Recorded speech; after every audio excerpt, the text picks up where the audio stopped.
Little Women. 19. Amy's will. While these things were happening at home, Amy was having hard times at Aunt March's. She felt her exile deeply, and, for the first time in her life, realized how much she was beloved and petted at home. Aunt March never petted anyone. She did not approve of it, but she meant to be kind, for the well-behaved little girl pleased her very much, and Aunt March had a soft place in her old heart for her nephew's children, though she didn't think proper to confess it. She really did her best to make Amy happy, but, dear me, what mistakes she made.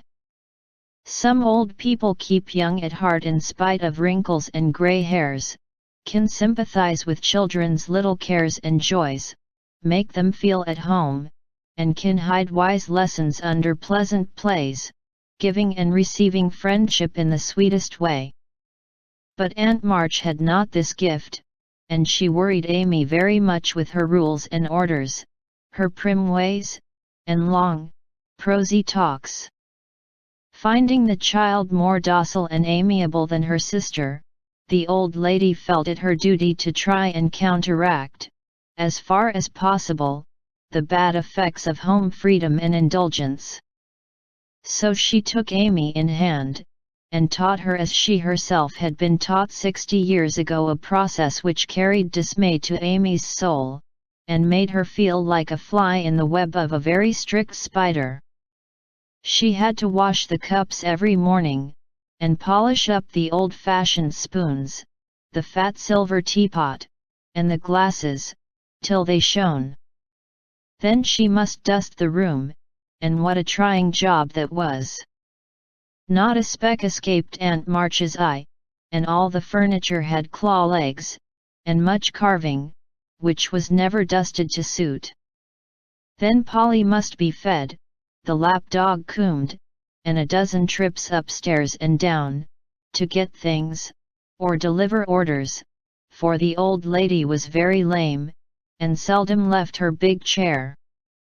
After these tiresome labors, she must do her lessons, which was a daily trial of every virtue she possessed. Then she was allowed 1 hour for exercise or play, and didn't she enjoy it?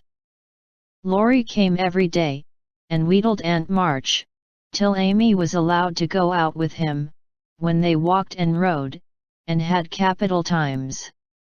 After dinner, she had to read aloud, and sit still while the old lady slept, which she usually did for an hour, as she dropped off over the first page. Then patchwork or towels appeared, and Amy sewed with outward meekness and inward rebellion till dusk, when she was allowed to amuse herself as she liked till tea time. The evenings were the worst of all, for Aunt March fell to telling long stories about her youth, which were so unutterably dull that Amy was always ready to go to bed, intending to cry over her hard fate, but usually going to sleep before she had squeezed out more than a tear or two. If it had not been for Laurie, and old Esther, the maid, she felt that she never could have got through that dreadful time. The parrot alone was enough to drive her distracted, for he soon felt that she did not admire him, and revenged himself by being as mischievous as possible. He pulled her hair whenever she came near him, upset his bread and milk to plague her when she had newly cleaned his cage, made Mop bark by pecking at him while Madame dozed, called her names before company, and behaved in all respects like a reprehensible old bird. Then she could not endure the dog, a fat, cross beast, who snarled and yelped at her when she made his toilet, and who lay on his back, with all his legs in the air and a most idiotic expression of countenance when he wanted something to eat, which was about a dozen times a day.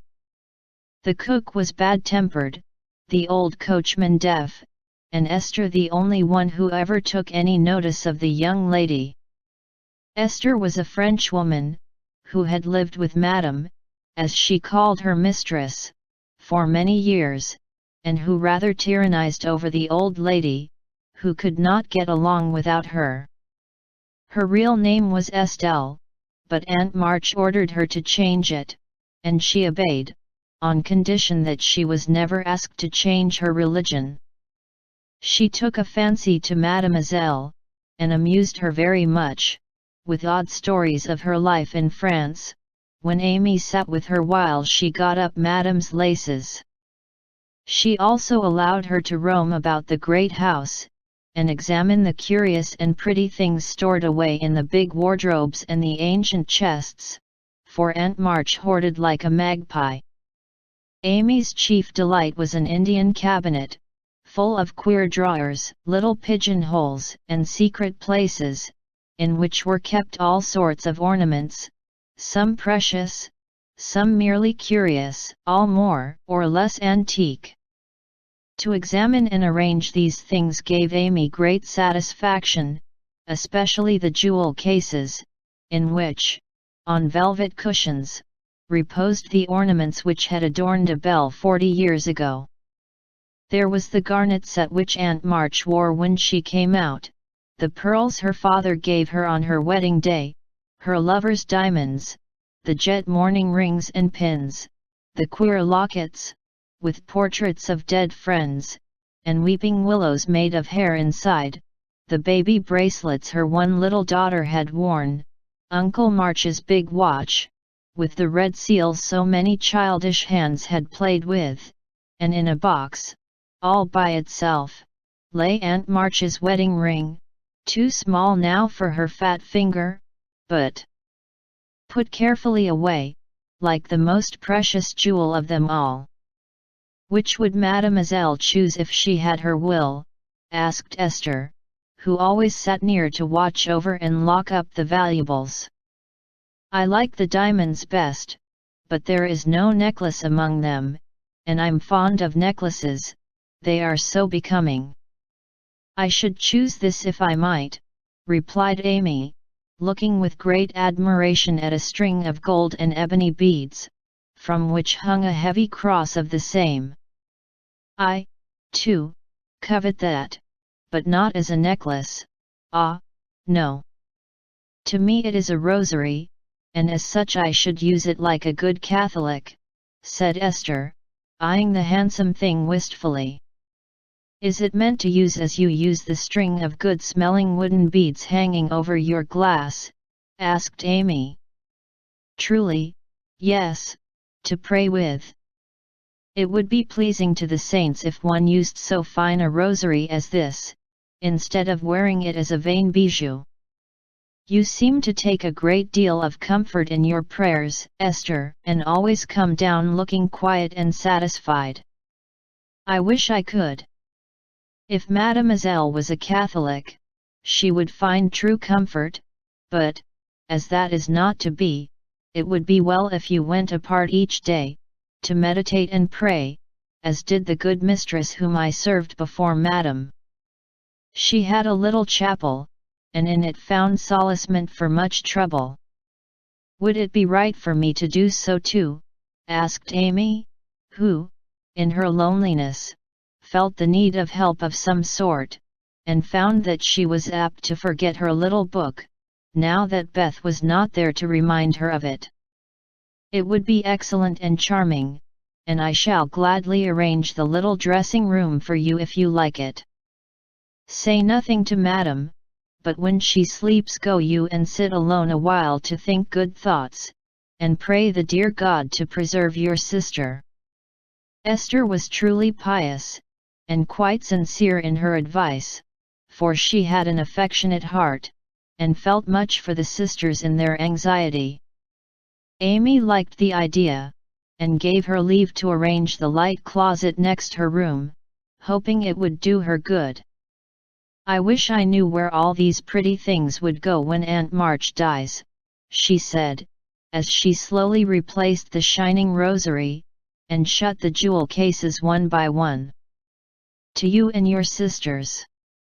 "I know it, Madame confides in me, I witnessed her will, and it is to be so," whispered Esther, smiling. "How nice! But I wish she'd let us have them now. Procrastination is not agreeable, observed Amy, taking a last look at the diamonds. It is too soon yet for the young ladies to wear these things. The first one who is affianced will have the pearls, Madam has said it, and I have a fancy that the little turquoise ring will be given to you when you go, for Madam approves your good behavior and charming manners. Do you think so? Oh, I'll be a lamb, if I can only have that lovely ring. It's ever so much prettier than Kitty Bryant's. I do like Aunt March, after all, and Amy tried on the blue ring with a delighted face, and a firm resolve to earn it. From that day she was a model of obedience, and the old lady complacently admired the success of her training. Esther fitted up the closet with a little table, placed a footstool before it, and over it a picture taken from one of the shut-up rooms.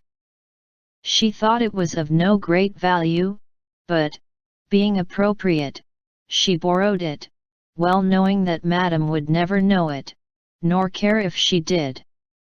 It was, however, a very valuable copy of one of the famous pictures of the world, and Amy's beauty-loving eyes were never tired of looking up at the sweet face of the Divine Mother, while tender thoughts of her own were busy at her heart. On the table she laid her little testament and hymn book, kept a vase always full of the best flowers Laurie brought her, and came every day to sit alone, thinking good thoughts, and praying the dear God to preserve her sister. Esther had given her a rosary of black beads, with a silver cross, but Amy hung it up and did not use it, feeling doubtful as to its fitness for Protestant prayers. The little girl was very sincere in all this, for, being left alone outside the safe home nest, she felt the need of some kind hand to hold by so sorely, that she instinctively turned to the strong and tender friend, whose fatherly love most closely surrounds his little children. She missed her mother's help to understand and rule herself, but having been taught where to look, she did her best to find the way, and walk in it confidingly. But Amy was a young pilgrim, and just now her burden seemed very heavy. She tried to forget herself, to keep cheerful, and be satisfied with doing right, though no one saw or praised her for it. In her first effort at being very, very good, she decided to make her will, as Aunt March had done, so that if she did fall ill and die, her possessions might be justly and generously divided. It cost her a pang even to think of giving up the little treasures which in her eyes were as precious as the old lady's jewels. During one of her play hours she wrote out the important document as well as she could, with some help from Esther as to certain legal terms, and, when the good-natured Frenchwoman had signed her name, Amy felt relieved, and laid it by to show Laurie, whom she wanted as a second witness. As it was a rainy day, she went upstairs to amuse herself in one of the large chambers, and took Polly with her for company. In this room there was a wardrobe full of old-fashioned costumes, with which Esther allowed her to play, and it was her favorite amusement to array herself in the faded brocades, and parade up and down before the long mirror, making stately courtesies, and sweeping her train about, with a rustle which delighted her ears. So busy was she on this day that she did not hear Laurie's ring, nor see his face peeping in at her, as she gravely promenaded to and fro, flirting her fan and tossing her head, on which she wore a great pink turban, contrasting oddly with her blue brocade dress and yellow quilted petticoat. She was obliged to walk carefully, for she had on high-heeled shoes, and, as Laurie told Joe afterward, it was a comical sight to see her mince along in her gay suit, with Polly sidling and bridling just behind her, imitating her as well as he could, and occasionally stopping to laugh or exclaim, ain't we fine? Get along, you fright. Hold your tongue. Kiss me, dear. Ha! Ha! Having with difficulty restrained an explosion of merriment, lest it should offend Her Majesty, Laurie tapped, and was graciously received. Sit down and rest while I put these things away, then I want to consult you about a very serious matter, said Amy, when she had shown her splendor, and driven Polly into a corner. That bird is the trial of my life, she continued, removing the pink mountain from her head, while Laurie seated himself astride of a chair. Yesterday, when Aunt was asleep, and I was trying to be as still as a mouse, Polly began to squall and flap about in his cage, so I went to let him out, and found a big spider there. I poked it out, and it ran under the bookcase. Polly marched straight after it, stooped down and peeped under the bookcase, saying, in his funny way, with the cock of his eye, "Come out and take a walk, my dear." I couldn't help laughing, which made Pole swear, and Aunt woke up and scolded us both. Did the spider accept the old fellow's invitation? Asked Laurie, yawning. Yes, out it came, and away ran Polly, frightened to death, and scrambled up on Aunt's chair, calling out, "Catch her! Catch her! Catch her!" as I chased the spider. That's a lie. Oh lor, cried the parrot, pecking at Laurie's toes. I'd wring your neck if you were mine, you old torment, cried Laurie, shaking his fist at the bird, who put his head on one side, and gravely croaked, "Ally liar! Bless your buttons, dear." Now I'm ready, said Amy, shutting the wardrobe, and taking a paper out of her pocket. I want you to read that, please, and tell me if it is legal and right. I felt that I ought to do it, for life is uncertain and I don't want any ill feeling over my tomb. Laurie bit his lips, and turning a little from the pensive speaker, read the following document, with praiseworthy gravity, considering the spelling. My last will and testament. I, Amy Curtis March, being in my sane mind, do give and bequeath all my earthly property viz. To wit namely. To my father, my best pictures, sketches, maps, and works of art, including frames. Also my $100, to do what he likes with. To my mother, all my clothes, except the blue apron with pockets, also my likeness, and my medal, with much love. To my dear sister Margaret, I give my turquoise ring, if I get it, also my green box with the doves on it, also my piece of real lace for her neck, and my sketch of her as a memorial of her little girl.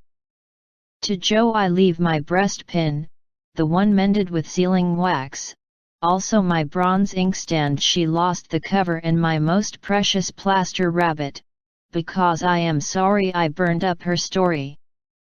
To Beth, if she lives after me, I give my dolls and the little bureau, my fan, my linen collars and my new slippers if she can wear them, being thin when she gets well. And I herewith also leave her my regret that I ever made fun of old Joanna. To my friend and neighbor Theodora Lawrence I bequeath my papier-mâché portfolio, my clay model of a horse, though he did say it hadn't any neck. Also in return for his great kindness in the hour of affliction, any one of my artistic works he likes. Notre Dame is the best. To our venerable benefactor Mr. Lawrence I leave my purple box with a looking glass in the cover, which will be nice for his pens and remind him of the departed girl who thanks him for his favors to her family, specially Beth. I wish my favorite playmate Kitty Bryant to have the blue silk apron and my gold bead ring with a kiss.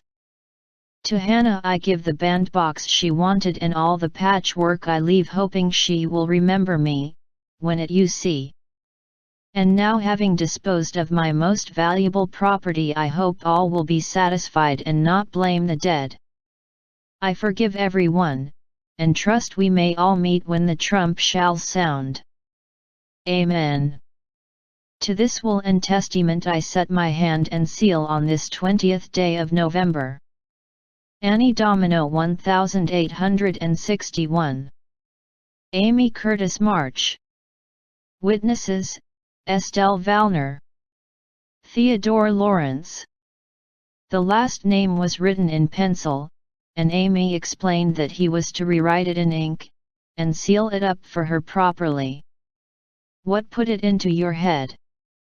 Did anyone tell you about Beth's giving away her things? Asked Laurie soberly, as Amy laid a bit of red tape, with sealing wax, a taper, and a standish before him. She explained, and then asked anxiously, "What about Beth?" "I'm sorry I spoke, but as I did, I'll tell you. She felt so ill one day that she told Joe she wanted to give her piano to Meg, her cats to you, and the poor old doll to Joe, who would love it for her sake. She was sorry she had so little to give, and left locks of hair to the rest of us, and her best love to Grandpa. She never thought of a will." Laurie was signing and sealing as he spoke, and did not look up till a great tear dropped on the paper. Amy's face was full of trouble, but she only said, "Don't people put sort of postscripts to their wills, sometimes?" "Yes, codicils, they call them. Put one in mine then that I wish all my curls cut off, and given round to my friends. I forgot it, but I want it done, though it will spoil my looks." Laurie added it, smiling at Amy's last and greatest sacrifice. Then he amused her for an hour, and was much interested in all her trials. But when he came to go, Amy held him back to whisper, with trembling lips, "Is there really any danger about Beth?" "I'm afraid there is, but we must hope for the best, so don't cry, dear," and Laurie put his arm about her with a brotherly gesture which was very comforting. When he had gone, she went to her little chapel, and, sitting in the twilight, prayed for Beth, with streaming tears and an aching heart, feeling that a million turquoise rings would not console her for the loss of her gentle little sister.